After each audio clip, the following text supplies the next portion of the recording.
नमस्कार, आप देख रहे हैं आज की खबर और मैं हूं आपके साथ प्रगति ठाकुर। बुलेटिन की शुरुआत करेंगे उत्तर प्रदेश के संभल से आ रही इस बड़ी खबर के साथ, जहां प्रशासन ने ध्वस्त की 2 दशक पुरानी अवैध मस्जिद।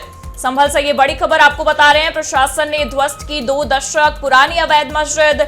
सरकारी जमीन पर 2005 में बनी थी मस्जिद कमेटी ने सुबह खुद तोड़ी मस्जिद, बाद में प्रशासन ने बुलडोजर से किया संपूर्ण ध्वस्तीकरण।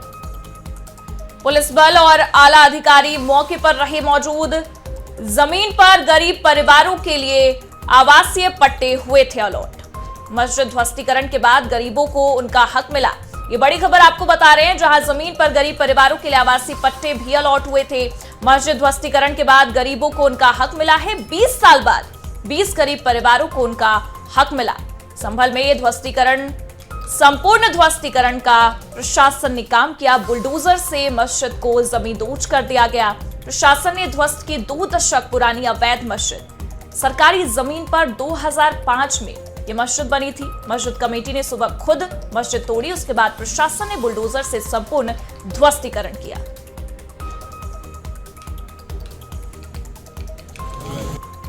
तहसील संभल में ब्लॉक असमोली है। यहाँ पे सलेमपुर सार उर्फ हाजीपुर गांव है।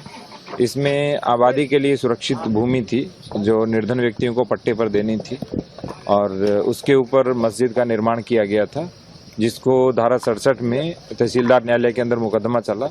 और उसके बाद इनको नोटिस पीरियड का जो 1 महीना होता है और अपील का जो 1 महीना होता है वो भी दिया गया।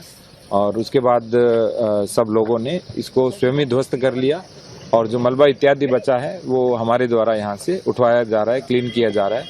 और सबसे अच्छी बात ये है इसमें कि जो भूमि जिनके लिए थी उन्हीं को दी जा रही है। और आज हम 20 निर्धन लोगों को जो भूमिहीन हैं उनको रहने के लिए पट्टे दे रहे हैं। सर, कब से ये मस्जिद बनाई गई थी? ये एक काफ़ी समय हो गया है जब कब्जा किया गया था, लेकिन इसे निर्धारित प्रक्रिया के अनुसार हटा दिया गया है। सर, कितनी लैंड थी टोटल अगर देखें? ये कुल 1339 वर्ग मीटर है। और इसी के साथ में एक और गाटा संख्या नवीन प्रति का, जहाँ पे मदरसा और कमर्शियल दुकानें बना करके वहाँ से किराया वसूला जा रहा था, तो उसके भी ध्वस्तीकरण आदेश कर दिए गए हैं और उस पर भी अभी कार्रवाई करेंगे। सर, पहले ये खुद बनाई गई, फिर स्वतः ही उसको ध्वस्त किया गया, क्या जब व्यक्ति को होता है कि मेरा एनक्रोचमेंट है, इलीगल है, ये वो स्वयं ध्वस्त कर लेता है। इसीलिए स्वयं ही इनके द्वारा ध्वस्त कर ली गई, और हम मलबा जो है वहां से पूरा क्लीन करा देंगे ताकि किसी प्रकार की कोई समस्या नहीं।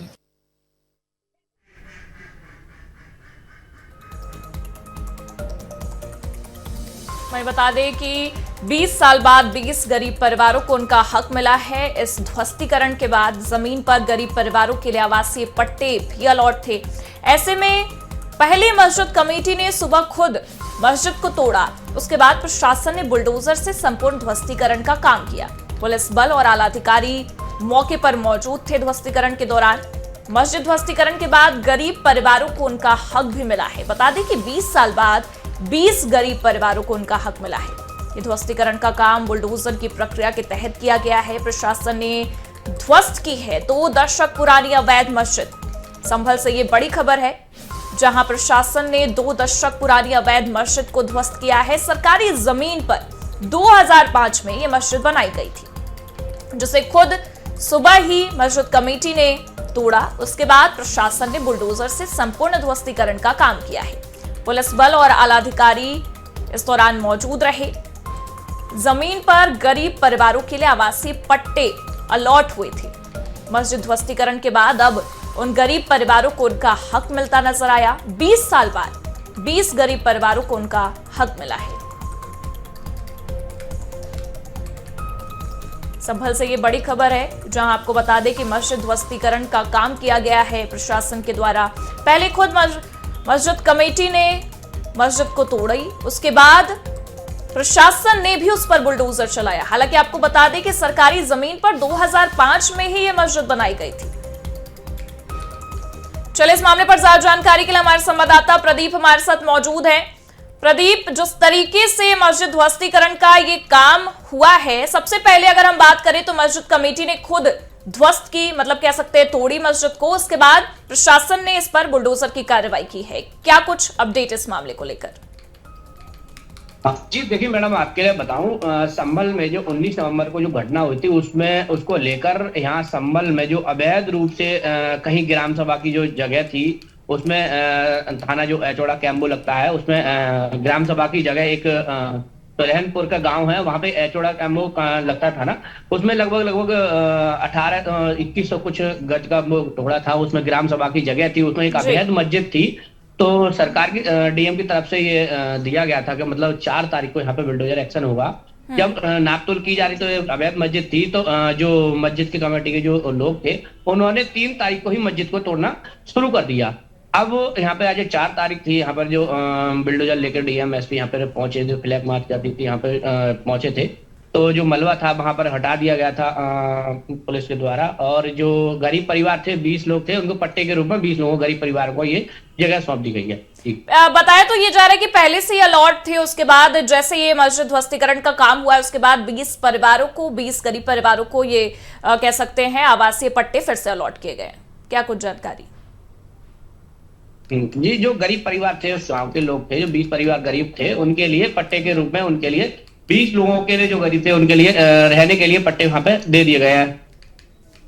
अब मतलब अब जब ध्वस्तीकरण का ये काम हो गया, 2005 से वहां पर मस्जिद बनी हुई थी प्रदीप, अगर हम बात करें तो सरकारी जमीन थी। और देखिए डीएम का भी यही कहना रहा कि पहले से ही मस्जिद कमेटी के जो तमाम लोग थे उन्हें ये पता था कि ये अवैध तरीके से बनाई गई है, इसलिए खुद सुबह उन लोगों ने ही ये कार्रवाई की, उसके बाद प्रशासन ने बुलडोजर चलाया।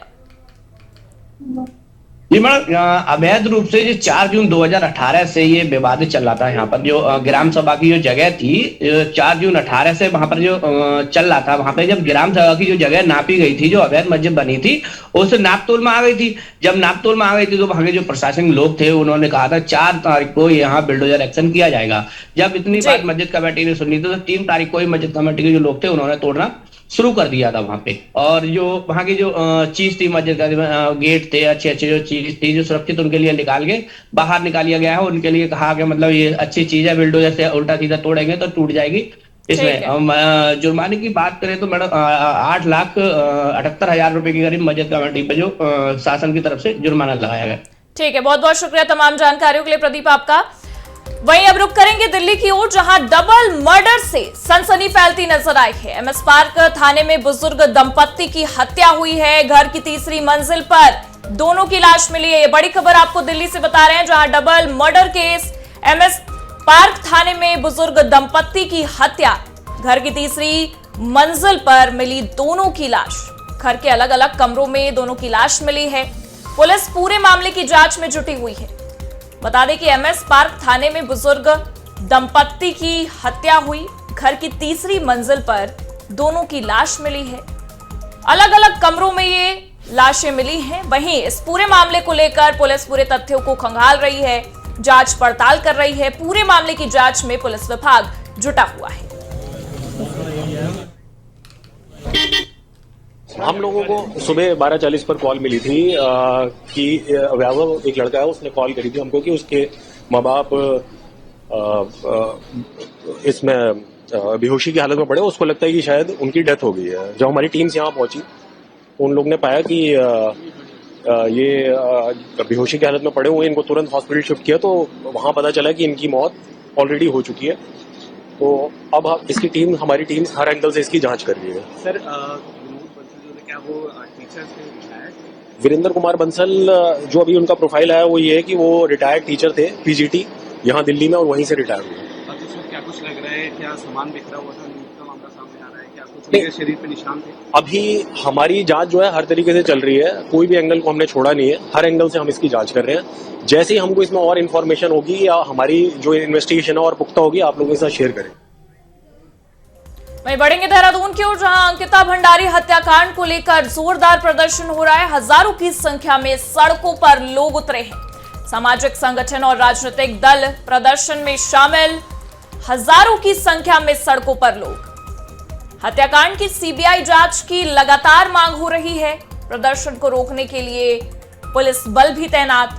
सड़कों पर उतरकर प्रदर्शनकारी न्याय की मांग कर रहे हैं। ये बड़ी खबर आपको देहरादून से बता रहे हैं, जहां हजारों की संख्या में प्रदर्शन करते हुए लोग नजर आ रहे हैं। सड़कों पर उतरकर प्रदर्शनकारी न्याय की मांग कर रहे हैं, गुहार लगा रहे हैं।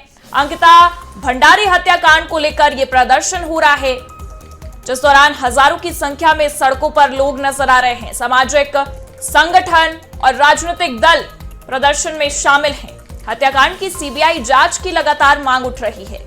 प्रदर्शन को रोकने के लिए भी हजारों की संख्या में पुलिस बल तैनात किए गए हैं। वहीं बता दें कि सड़कों पर उतरकर प्रदर्शनकारी लगातार न्याय की गुहार लगा रहे हैं, न्याय की मांग कर रहे हैं, सीबीआई जांच की मांग की जा रही है। आप ये तस्वीरें देख सकते हैं जहां भारी संख्या में इन तस्वीरों में लोग नजर आ रहे होंगे।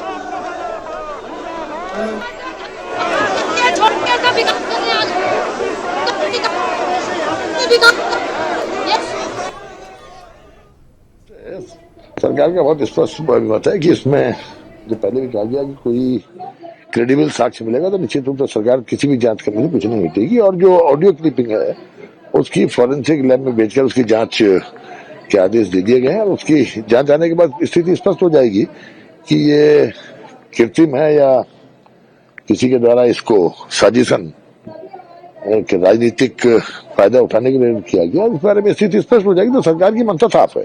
सरकार किसी भी तरह से उस लड़की जो हमारे यहाँ की बिटिया थी जिसके साथ एक बड़ा दर्दनाक कृत्य किया गया, उसकी हत्या की गई, सरकार ने अपनी जिम्मेदारी को निभाते हुए मजबूत पैरवी के साथ हत्यारों को सजा दिलाने का भी काम किया।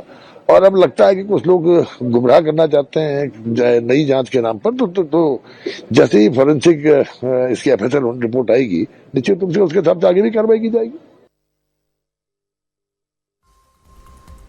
चलिए, इस मामले पर हमारे संवाददाता संजय हमारे साथ जुड़े हुए हैं। संजय, क्या कुछ मांग उठती नजर आ रही है अंकिता भंडारी हत्याकांड को लेकर? सीबीआई जांच की मांग है और क्या कुछ नजर आ रहा है आपको?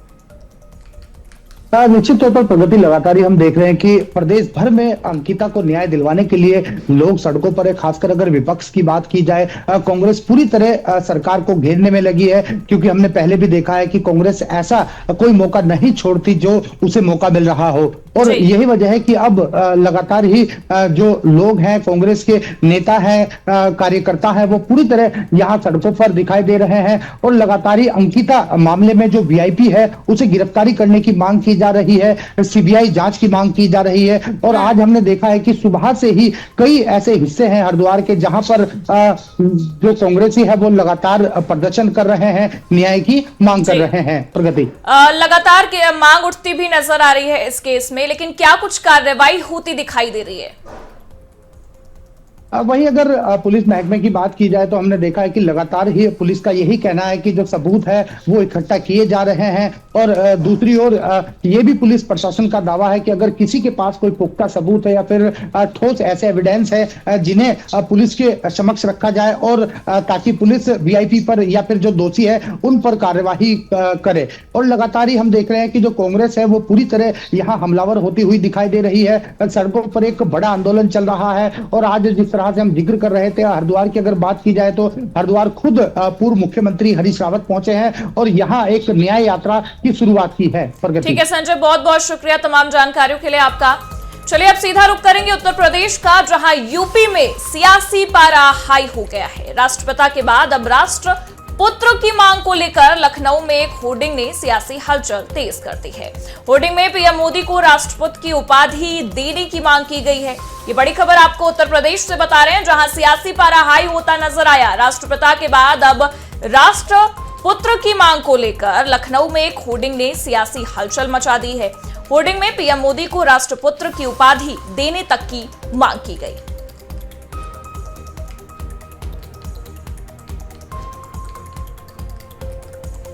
वहीं आप तस्वीरें देख सकते हैं जहां पर पीएम मोदी की तस्वीर नजर आ रही है और ये साफ साफ उस होर्डिंग में मांग किया गया है कि पीएम मोदी को राष्ट्र पुत्र की उपाधि दी जाए। अब इस होर्डिंग के बाद उत्तर प्रदेश का सियासी पारा हाई हो चला है। होर्डिंग ने सियासी हलचल मचाकर रख दी है। बता दें कि राष्ट्रपिता के बाद अब राष्ट्रपुत्र तक की मांग होती नजर आई। लखनऊ से हम आपको ये खबर बता रहे हैं जहां पर ये होर्डिंग आपको नजर आ रही है, जिस दौरान इस होर्डिंग में ये साफ साफ मांग उठती नजर आई है कि पीएम मोदी को राष्ट्रपुत्र की उपाधि दी जाए। ऐसे में आपको बता दें कि इस मांग के बाद उत्तर प्रदेश का सियासी पारा हाई हो चला है।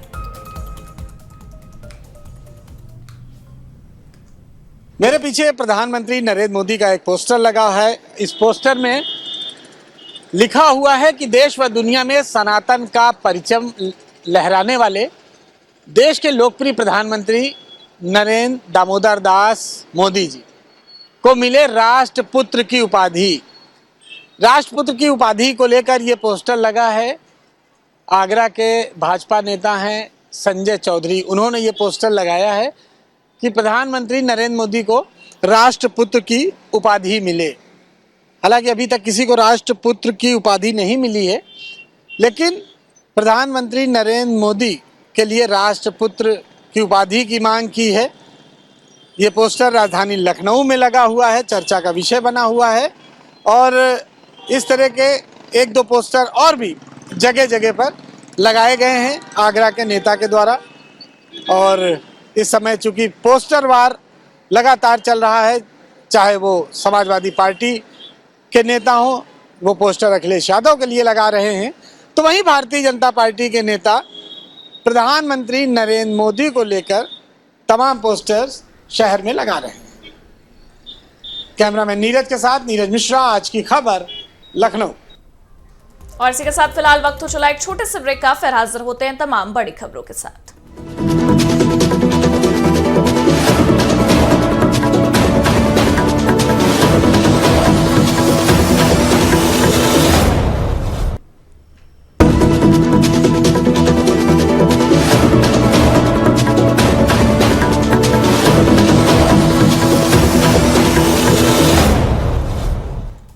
ब्रेक के बाद आप सभी दर्शकों का स्वागत है। चले रुक करेंगे अयोध्या का, जहां राम मंदिर निर्माण को लेकर समिति अध्यक्ष नृपेंद्र मिश्रा ने कहा है कि ऑडिटोरियम छोड़कर मंदिर परिसर का निर्माण कार्य पूरा हो गया है और 6 मंदिरों सप्तम मंडपम खोलने की तैयारी जारी है। नृपेंद्र मिश्रा की अगर माने तो भक्त जल्द ही सप्तम मंडप के दर्शन भी कर सकेंगे। उनकी माने तो इसी महीने दर्शन की डेट भी तय हो सकती है। राम मंदिर को लेकर ये बड़ी खबर आपको बता रहे हैं, जहां राम मंदिर निर्माण को लेकर समिति के अध्यक्ष नृपेंद्र मिश्रा का ये बयान सामने आया। उन्होंने कहा कि ऑडिटोरियम छोड़कर मंदिर परिसर का जो निर्माण कार्य है वो पूरा हो गया है और 6 मंदिरों सप्तम मंडपम खोलने की तैयारी भी जारी है। नृपेंद्र मिश्रा के अगर माने तो भक्त जो हैं वो जल्द ही सप्तम मंडप के दर्शन भी कर सकेंगे। उनकी माने तो इसी महीने दर्शन की डेट भी तय हो सकते हैं। राम मंदिर का जो निर्माण है वो पूरी तरीके से संपूर्ण होता नजर आ रहा है। ऑडिटोरियम छोड़कर सभी निर्माण कार्य अब पूरे हो गए हैं। मुख्य रूप से देखिए 2 बिंदुओं पे ध्यान अब जा रहा है। एक तो जो पुराना मंदिर था जिसकी यादगार में मेमोरियल एक बनाया जा रहा है, वह लगभग मार्च 2026 इस वर्ष में पूरा हो जाएगा। इसी प्रकार जो एक हुतात्मा स्तंभ बनाया गया है वह भी मार्च 2026 में पूर्ण हो जाएगा। यात्रियों की सुविधा के लिए जो 2 और लगेज कलेक्शन सेंटर बने हैं उनका भी निर्माण कार्य का निरीक्षण किया गया। वह भी अपनी पूर्णता की ओर है और अगले 2 माह में या उससे पहले ही वह पूर्ण हो जाएगा। ये तो निर्माण कार्य जो अब बच गए हैं, मैं ऑडिटोरियम को सम्मिलित नहीं कर रहा हूँ, वह तो अभी लगभग 6-8 महीने दूर है, लेकिन बाकी सभी मंदिर परिसर के निर्माण कार्य पूर्ण हो जाएंगे। जो दूसरा बिंदु महत्वपूर्ण है वो यह है कि अब धीरे धीरे लार्सन टूब्रो और टाटा के लोग का भी कार्य पूरा होकर के जो भी निर्माण जो भवन है उन्हें अब ट्रस्ट को ट्रांसफर किया जाए। और इसी के साथ फिलहाल के लिए इस बुलेटिन में इतना ही। आप देखते रहिए आज की खबर।